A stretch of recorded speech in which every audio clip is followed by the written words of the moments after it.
Kemudian Ali mempersiapkan bala tentaranya untuk menggempur penduduk Syam yang tak mau tunduk kepada imam. Demikian juga Muawiyah, dia menyiapkan bala tentaranya di Syam selanjutnya. Bertemulah dua pasukan besar itu di Siffin yang telah menelan korban sebanyak 30.000 jiwa. Di tengah-tengah perang sedang berkecamuk, Muawiyah mulai merasa kalah. Kemudian atas saran yang diberikan oleh Amr bin As, Muawiyah menusukkan pedangnya ke mushaf Al-Quran dan mengangkatnya tinggi-tinggi seraya meneriakkan ajakan tahkim perundingan arbitrasi. Demi menghindari banyaknya jatuh korban yang semakin bertambah, Imam Ali menerima resolusi tahkim tersebut. Namun penduduk Arab Badul yang bergabung dalam barisan Ali menentang keputusan tersebut. Selanjutnya, mereka ini yang kemudian disebut dengan golongan Hawari. Terjadilah kesepakatan untuk berunding antara pihak Ali dan Muawiyah. Dari pihak Ali diwakili oleh Abu Musa al-Asy'ari, sedangkan dari pihak Muawiyah diwakili oleh Amr bin As. Setelah melalui berbagai diplomasi, tercapailah kesepakatan bahwa masing-masing kubu harus terlebih dahulu memaksulkan para pemimpinnya. Mulailah Abu Musa al-Asy'ari melakukan pemaksulan kepada Khalifah Ali bin Thalib. Melihat hal ini, Amr bin As tidak menyia-nyiakan kesempatannya dan langsung berkata, "Sesungguhnya Abu Musa telah melakukan pemaksulan terhadap Ali. Kalau begitu akulah yang akan mengangkat Muawiyah menjadi khalifah." Melihat kejadian ini orang-orang menjadi sangat heboh. Sempat juga Abu Musa melayangkan umpatannya kepada Amr bin Ash. Selanjutnya Ali dan bala tentaranya pulang ke Kufah. Demikian juga dengan Muawiyah yang kembali mundur bersama pasukannya menuju Syam. Untuk yang kedua kalinya, Imam Ali kembali mempersiapkan bala tentaranya guna menyerang Syam. Di tengah-tengah persiapan tersebut, Imam Ali direpotkan oleh gerakan kaum Hawari, sehingga Imam Ali harus menumpas mereka terlebih dahulu.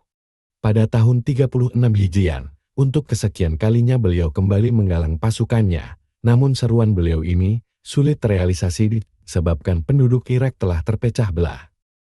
Baru pada tahun 40 Hijriah, penggalangan pasukan ini berhasil dilakukan dengan kekuatan yang terdiri dari 40.000 pasukan.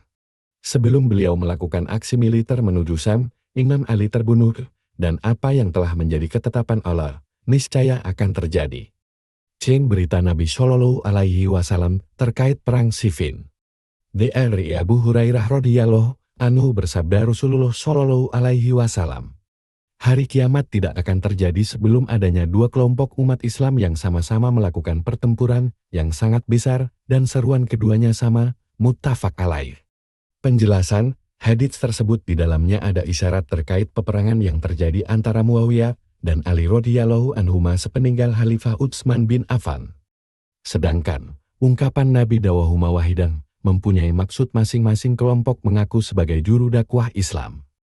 Atau juga bisa diartikan masing-masing kelompok berdiri mengklaim di pihak yang benar. Pada saat itu Imam Ali adalah imam dan juga tokoh yang paling utama. Hal ini didasarkan karena beliaulah yang dibayat oleh Al-Hilm Al-Aqd Dewan Perwakilan Umat Islam sepeninggal Utsman. Dengan demikian kelompok yang menentangnya adalah orang yang keliru dalam mengambil kebijakan, namun memiliki uzur karena ijtihad. Demikian juga dengan hadits yang diriwayatkan dari Abu Sa'id Al-Khudri berikut ini. Dia berkata, "Saat itu kami memindahkan batu bata untuk membangun Masjid Nabawi satu persatu. Sementara Ammar bin Yasir memindahkannya dua potong. Ketika itu Nabi Shallallahu Alaihi Wasallam melintas di depannya, lantas mengusap kepalanya yang dipenuhi debu. Beliau bersabda, 'Duh Ammar, engkau akan tewas di tangan kelompok pemberontak.' Khair al-Bukhari, As-Sahih, Hadits No. 447. Penjelasan, sebagaimana yang diketahui, Ammar bin Yasir radhiyallahu anhu yang berpihak pada Imam Ali adalah salah seorang sahabat yang gugur dalam perang Siffin. Hal ini menunjukkan bahwa kelompok pemberontak yang dimaksud adalah kelompok Muawiyah radhiyallahu anhu dan sekutunya. Poin-poin penting, Nabi Shallallahu Alaihi Wasallam yang menunjukkan bahwa apa yang beliau disabdakan itu benar-benar telah menjadi kenyataan. Sebagaimana yang diredaksikan, hadits ini beliau sabdakan pada saat pembangunan Masjid Nabawi. Ini artinya hadits ini diucapkan pada permulaan hijrah. Dan memang terbukti selama berperang dalam barisan Rasulullah Shallallahu Alaihi Wasallam ataupun dalam Khulafaur Rasyidin. Ammar bin Yasir selalu lolos dari cengkeraman maut sampai terjadilah perang Siffin. Demikian juga pemakaian kata Alfiah al-Baghiyah kelompok pemberontak merupakan petunjuk jelas bahwa perang yang terjadi merupakan perang saudara sesama kaum muslimin. Sebab penggunaan istilah al-Baghi tidak digunakan melainkan bagi sekelompok kaum muslimin yang menentang terhadap imam kepala negara. Dalam hadits ini juga kita dapati betapa besar perhatian yang diberikan Rasulullah Shallallahu Alaihi Wasallam terkait masalah fitnah dan tanda-tanda hari kiamat. Beliau menggunakan berbagai kesempatan untuk mengingatkan akan terjadinya berbagai fitnah tersebut. Di samping itu beliau mengabarkan peristiwa masa depan di saat umat Islam ada momen yang paling penting, yaitu saat membangun masjid. Bahkan, dalam riwayat lain, beliau mengulangi peringatannya ini ketika Ammar menggali parit untuk perang Khandaq. Hadits ini juga menunjukkan keutamaan Ammar dan Ali radhiyallahu anhuma. Sekaligus juga menyangkal bahwa saat itu Ali tidak berdiri di pihak yang benar karena dia melancarkan penumpasan tersebut. Hadits tersebut juga menunjukkan betapa sayangnya Rasulullah Shallallahu Alaihi Wasallam kepada umatnya. Bahkan di saat tangan beliau mengusap kepala Ammar sekalipun. Beliau tidak lupa untuk mengingatkan umatnya siapakah kelompok yang benar dalam fitnah yang akan dihadapi oleh umat Islam. Ini bukti bahwa Rasulullah Shallallahu Alaihi Wasallam sangat menyayangi umatnya.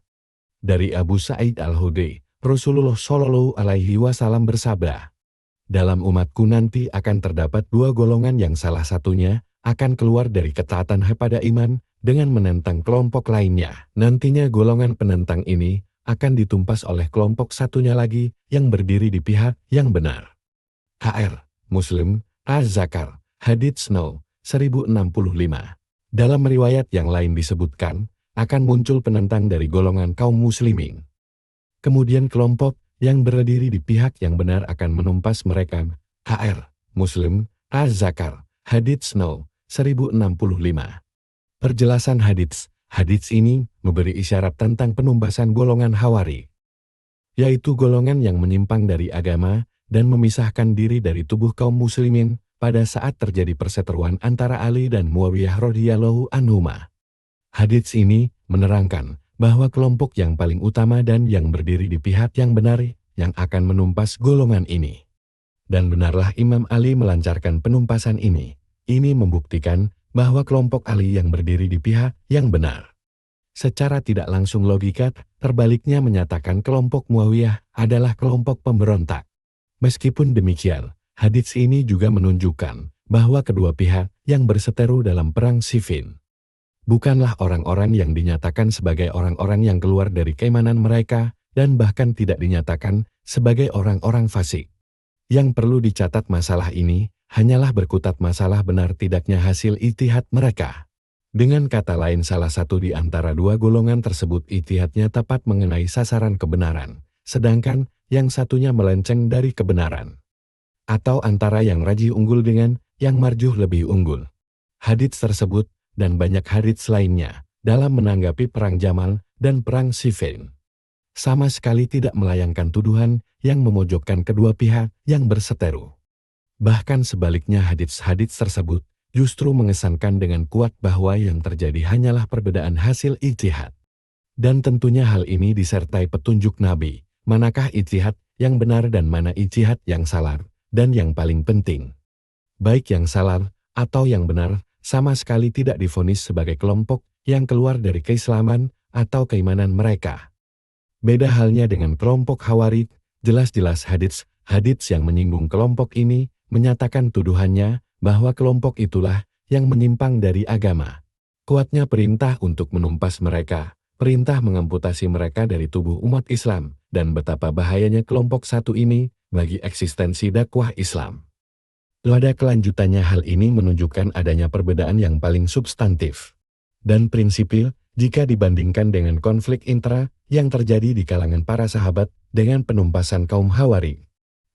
Beberapa atsar yang erat kaitannya dengan perang Siffin. Hansalah bin Huwailid al-Anzi mengisahkan, ketika itu kami sedang bersama Muawiyah. Tiba-tiba datanglah dua orang yang meributkan masalah siapakah yang berjasa dalam menebas kepala Ammar bin Yasir. Masing-masing bersikukuh bahwa dirinya lah yang menebas lehernya. Maka majulah Abdullah bin Amr radhiyallahu anhu seraya berkata, "Hendaknya salah satu di antara kalian merelakan perkara itu kepada yang lain. Sebab aku telah mendengar Rasulullah Shallallahu Alaihi Wasallam bersabda, Ammar akan mati oleh kelompok pemberontak." Mendengar itu Muawiyah langsung menyala, "Lalu untuk apa engkau ada di sini bersama kami?" Abdullah bin Amr menjawab, "Sesungguhnya ayahku Amr bin As radhiyallahu anhu pernah mengadukan diriku kepada Rasulullah Shallallahu Alaihi Wasallam. Maka beliau berwasiat kepadaku dengan bersabda, taatilah ayahmu selama dia masih hidup. Inilah yang membuatku tetap bersama kalian. Tetapi aku tidak ikut dalam perang." H.R. Ahmad, Baqi Musnad Al-Mukatsirin, Hadits No. 6943. Al-Haytsami berkata, hadits ini diriwayatkan oleh Ahmad dengan para perawi yang sikat, Magna Asawa 7244. Dari Abu Gadia, dia meriwayatkan kisah berikut, saat Ammar bin Yasir terbunuh, maka dikabarkanlah hal itu kepada Amr bin As. Mendengar hal ini, dia berkata, "Aku mendengar Rasulullah Shallallahu Alaihi Wasallam bersabda, sesungguhnya siapa yang membunuh dan mengambil hartanya Ammar, maka nerakalah tempatnya." Maka dikatakanlah kepada Amr bin Asr, "Bukankah kemarin Anda juga turut memeranginya?" Amr bin As menjawab, "Yang disabdakan Rasulullah Shallallahu Alaihi Wasallam itu adalah yang membunuh dan merampas hartanya, ingat itu." H.R. Ahmad, Baqi Musnad Al-Mukatsirin, Hadits No. 17792. Al-Haytsami berkata, hadits ini diriwayatkan oleh Ahmad dengan para perawi yang sikat, Magna Asawa 7244. Kami katakan, kedua atsar ini menjelaskan tentang sikap dan perasaan para sahabat, meskipun Abdullah bin Amr secara fisik bersama Muawiyah. Namun apa yang dia lakukan semata-mata demi menaati wasiat Rasulullah Shallallahu Alaihi Wasallam agar dirinya selalu taat kepada orang tuanya. Amr bin As, tetapi posisinya tidak merubah perasaannya terhadap Ammar bin Yasir. Bahkan dengan beraninya, dia menyatakan kebenaran bahwa Muawiyah yang menjadi pemberontak. Demikian pernyataannya dalam atsar tersebut tidak menafikan adanya bentuk kekecewaan yang besar terhadap kematian Ammar bin Yasir. Demikian juga dalam atsar yang pertama, terdapat petunjuk akan ketidaktahuan sebagian besar umat Islam terkait menjaga etika berperang yang telah dicanangkan dalam ajaran Islam. Kedua orang yang berselisih tadi jelas-jelas menunjukkan kebanggaannya di hadapan pemimpin mereka atas keberhasilannya membunuh Ammar. Mereka tidak tahu kalau yang mereka bunuh itu adalah tokoh sahabat yang mempunyai nama besar dalam lembaran sejarah Islam. Ini menunjukkan bahwa fitnah tersebut telah membakar nurani orang-orang awam yang turut serta dalam pertikaian tersebut. Hal yang semisal juga terjadi dengan ayahnya, Amr bin As, meskipun dia menjadi pimpinan pasukan Muawiyah. Namun dia tetap merasakan kesedihan yang mendalam atas gugurnya Ammar bin Yasir. Bahkan secara terang-terangan dia mengatakan bahwa yang membunuh Ammar nerakalah tempatnya. Dia mengatakan ini berdasarkan sabda Rasulullah Shallallahu Alaihi Wasallam yang dia dengar sendiri. Ini menunjukkan bahwa hati para sahabat radhiyallahu anhum tidak pernah bergeming sedikitpun dalam kecintaan mereka terhadap satu sama lain. Meskipun mereka terlibat dalam konflik sesamanya. Sekaligus ini memberikan suatu pengertian bahwa rasa keimanan mereka tetap menyala. Sehingga wajar jika hati mereka selalu dipenuhi semangat kecintaan kepada Allah. Yang lebih penting lagi, meskipun dalam iklim yang dipenuhi hawa peperangan dan panasnya api fitnah. Tetapi kondisi ini sedikit pun tidak menyurutkan nyali mereka untuk mengatakan yang hak. Meskipun hal ini akan mendatangkan reaksi balik terhadap mereka, semoga Allah meridhoi mereka semua. Dari Yazid bin Al-Asam, dia bertutur, Ali bin Abi Thalib radhiyallahu anhu pernah ditanya tentang korban yang tewas dalam perang Siffin. Dia menjawab, baik korban yang tewas itu di pihak kita, ataukah di pihaknya, mereka sama-sama berada di surga. Tinggal urusannya antara aku dan Muawiyah, H.R. Londu Abi Saiban, Hadits No. 37.880. Kami katakan, apa yang dikatakan oleh Imam Ali dalam atsar di atas juga merupakan pandangan kami terkait para korban yang tewas dalam perang Siffin. Ungkapan seperti ini tidak akan meluncur dari lisan Imam Ali, melainkan berdasarkan wahyu atau pemahamannya. Ungkapan seperti inilah yang justru akan menutup kesempatan bagi orang-orang yang hendak mempermasalahkan pertikaian yang terjadi di antara para sahabat. 4. Alasan beberapa sahabat yang tidak mau turut campur dalam perang Jamal dan perang Siffin. Dari Abu Bakrah, dia berkata, Allah Subhanahu wa Ta'ala telah memberikan sebuah pelajaran kepadaku di saat terjadi perang Jamal, yaitu ketika Rasulullah Shallallahu Alaihi Wasallam bersabda terkait bangsa Persia yang mengangkat raja perempuan. Satu kaum tidak akan beruntung apabila mereka menyerahkan urusannya kepada seorang perempuan. Hair Al-Bukhari, Al-Fitan, Hadits No. 7099. Kami katakan, Atsar ini menjelaskan betapa peran ilmu sangat dibutuhkan di saat api fitnah telah berkobar. Dari atsar tersebut kita dapat menemukan seorang sahabat yang sangat jeli dalam merangkaikan antara hadits Rasulullah Shallallahu Alaihi Wasallam dengan apa yang sedang terjadi dengan Aisyah yang memimpin pasukan dalam perang Jamal. Dari Abu Sirin, dia berkata, seseorang bertanya kepada Sa'ad bin Abi Waqqas radhiyallahu anhu, mengapa Anda tidak turut berperang? Padahal Anda termasuk salah satu ahli syura anggota Dewan Musyawarah yang dipilih Umar untuk menentukan khalifah sepeninggalnya. Yang tentunya Anda lebih berhak untuk berperang daripada orang lain?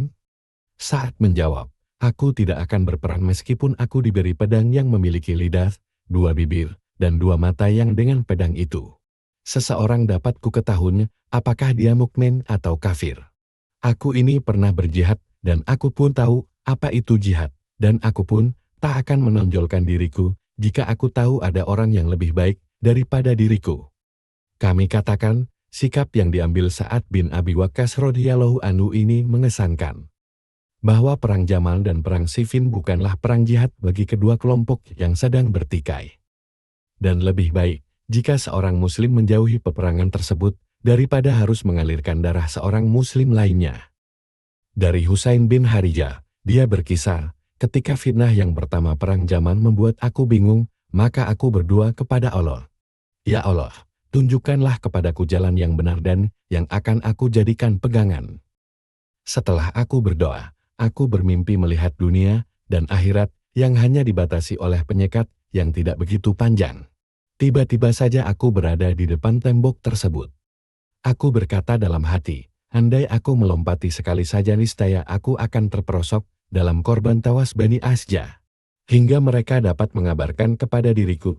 Kemudian aku terjatuh di sebuah dataran yang dipenuhi banyak pepohonan. Tiba-tiba saja di depanku terdapat beberapa orang yang sedang duduk. Aku bertanya, apa kalian ini para syuhada? Mereka menjawab, bukan, kami ini adalah para malaikat. Aku bertanya, lalu di mana para syuhada? Para malaikat menjawab, lanjutkanlah langkahmu hingga engkau akan sampai pada suatu tempat yang terhormat dan di sana ada Nabi Muhammad Shallallahu Alaihi Wasallam. Aku terus melangkah. Tiba-tiba saja aku telah berada di tempat yang mempunyai kedudukan tinggi serta mulia. Tiba-tiba saja di situ telah ada Nabi Muhammad Shallallahu Alaihi Wasallam yang bersabda kepada Nabi Ibrahim alaihi salam, mohonkanlah ampunan untuk umatku. Nabi Ibrahim berkata, sesungguhnya engkau tidak mengetahui apa yang mereka perbuat sepeninggal dirimu. Mereka telah mengalirkan darah sesama mereka dan membunuh imam mereka. Sebenarnya, mereka tidak perlu melakukan hal itu, sebagaimana yang telah dicontohkan oleh kekasihku, si Sa'ad. Ternyata aku telah diperlihatkan oleh Allah atas permasalahan yang sedang terjadi. Kemudian aku pergi menemui Sa'ad radhiyallahu anhu dan aku menunggu sampai dia benar-benar sendirian. Setelah aku mendapatkan kesempatan untuk berduaan dengannya, aku menceritakan mimpiku itu kepadanya. Maka tidak ada yang membuatnya gembira melebihi mimpiku ini.